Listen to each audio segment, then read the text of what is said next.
नमस्कार। प्रभा साक्षी पॉडकास्ट में आप सभी का स्वागत है। आज के इस पॉडकास्ट में हम बात करेंगे नीट यूजी 2024 के नतीजों पर क्यों मचा है बवाल, कांग्रेस भी उठा रही सवाल, जाने क्या है पूरा मामला। तो आइए सुनते हैं आज के इस पॉडकास्ट को। लेकिन उससे पहले अगर आपने हमारे चैनल को सब्सक्राइब नहीं किया है तो जरूर कर ले, ताकि हर रोज आप ऐसे इंटरेस्टिंग और जानकारीपूर्ण पॉडकास्ट सुन सके। लोकसभा चुनावों की नतीजों की सरगर्मियों के बीच नेशनल टेस्टिंग एजेंसी ने 4 जून को national eligibility cum entrance test undergraduate यानी कि नीट यूजी के नतीजे जारी कर दिए। नीट यूजी के परीक्षा भारत भर के सरकारी और निजी संस्थानों में मेडिकल, डेंटल और आयुष पाठ्यक्रमों में प्रवेश पाने के लिए काफी महत्वपूर्ण होता है। 5 मई को 571 शहरों में आयोजित नीट यूजी परीक्षा में लगभग 2.4 मिलियन उम्मीदवारों ने भाग लिया, जिसमें भारत के बाहर 14 केंद्र भी शामिल थे। परीक्षा में देश भर में 700 से अधिक चिकित्सा संस्थानों में वितरित 1,08,940 उपलब्ध एमबीबीएस सीटों को भरने की भी मांग थी। परिणामों के प्रकाशन ने एक असामान्य घटना के कारण तत्काल ध्यान आकर्षित किया।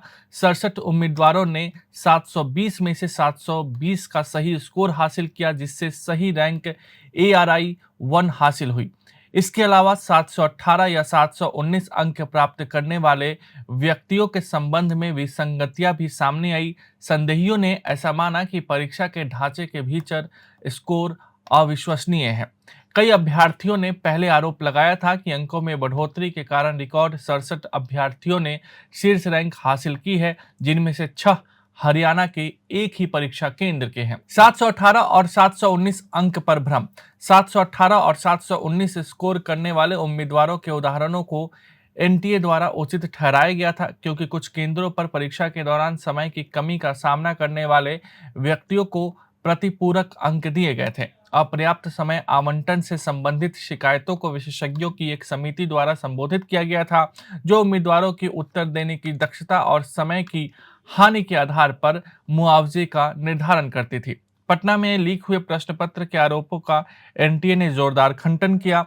जबकि मामले की जांच जारी है, अधिकारियों के साथ एजेंसी के सहयोग पर जोर देते हुए प्रतिरूपण से संबंधित गिरफ्तारियां भी की गई हैं। याचिकाएं और दलीलें दायर की गई हैं। इन चिंताओं के जवाब में कानूनी चुनौतियां पैदा हुई हैं। विभिन्न उच्च न्यायालयों में 2 याचिकाएं दायर की गई हैं, जिनमें परिणामों की वैधता को चुनौती दी गई है। गौरतलब है कि 1 जून को सुप्रीम कोर्ट ने एक याचिका दायर की गई थी, जिसमें प्रश्न पत्र लीक होने के संदेह का हवाला देते हुए परीक्षा के पूरे मूल्यांकन का आग्रह किया गया था। ऐसा तब हुआ है जब सुप्रीम कोर्ट ने पिछले महीने इसी तरह की याचिका पर विचार करते हुए परिणामों के प्रकाशन को रोकने से इनकार कर दिया था।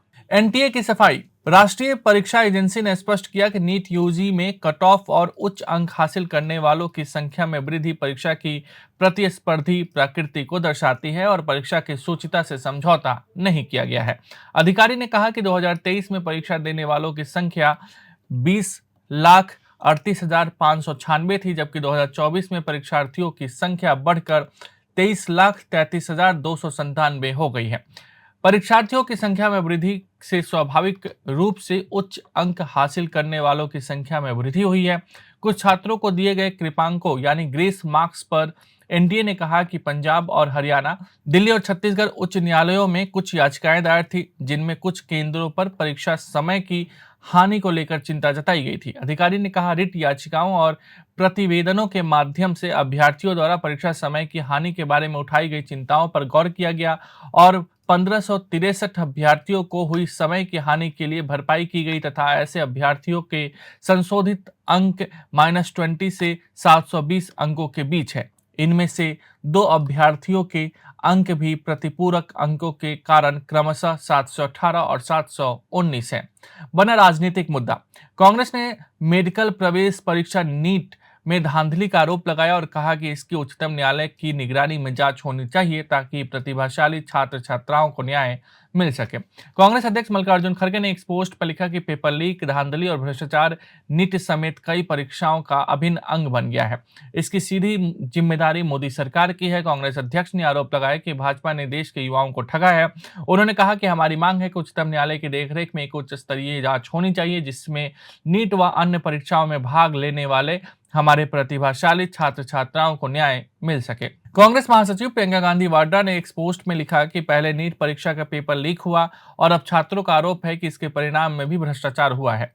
एक ही सेंटर के 6 छात्रों को 720 में से 720 अंक मिलने पर गंभीर सवाल उठ रहे हैं और कई तरह की अनियमितताओं के बारे में बातें सामने आ रही हैं। दूसरी ओर परिणाम आने के बाद देश भर में कई बच्चों की आत्महत्या की भी खबरें हैं। यह बहुत दुखद और झकझोरने वाला है। उन्होंने सवाल किया कि सरकार लाखों छात्रों की आवाज को अनसुना क्यों कर रही है। आज के लिए इतना ही। अगले पॉडकास्ट में किसी और मुद्दे पर देंगे विस्तृत जानकारी। जुड़े रहिए प्रभा साक्षी के साथ।